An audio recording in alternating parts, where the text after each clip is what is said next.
दोस्तों, एक बार एक नौजवान लड़का बौद्ध भिक्षु से पूछता है कि मुनिवर, होश क्या है और जागरूकता क्या है और हम इसे अपने जीवन में कैसे ला सकते हैं।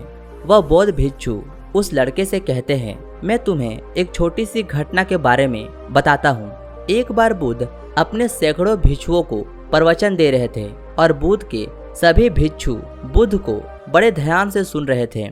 लेकिन बुद्ध के बिल्कुल सामने वाली पंक्ति में सबसे आगे बैठा हुआ भिक्षु बुद्ध को सुनने के दौरान अपने पैर का अंगूठा हिला रहा था। जैसे ही बुद्ध की नजर उस भिक्षु पर पड़ती है तो बुद्ध बोलते बोलते अचानक चुप हो जाते हैं। बुद्ध का इस तरह से अचानक चुप हो जाने से वहां उपस्थित लोग बहुत चौंकते हैं। जो भिक्षु अपने पैर का अंगूठा हिला रहा था, बुद्ध उससे पूछते हैं कि तुम्हारे पैर का अंगूठा क्यों हिल रहा है। जैसे ही वह भिक्षु बुद्ध के इन शब्दों को सुनता है, वह भिक्षु अपने पैर का अंगूठा हिलाना बंद कर देता है और बुद्ध से कहता है कि बुद्ध, आपके शब्द और आपके समय ये दोनों कीमती है, इसलिए आप इस तरह की छोटी बातों पर ध्यान मत दीजिए।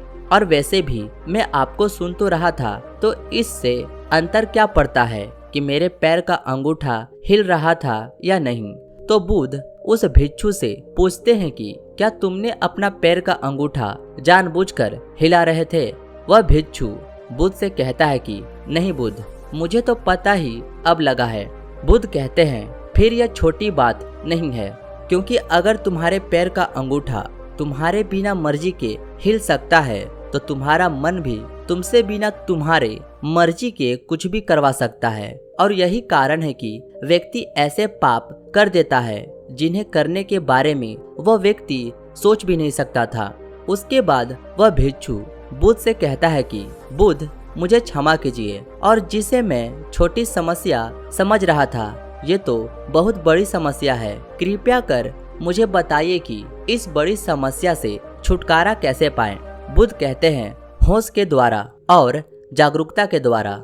वह भिक्षु बुद्ध से पूछता है कि होश क्या है। बुद्ध कहते हैं कि होश का अर्थ है जाग कर देख लेना।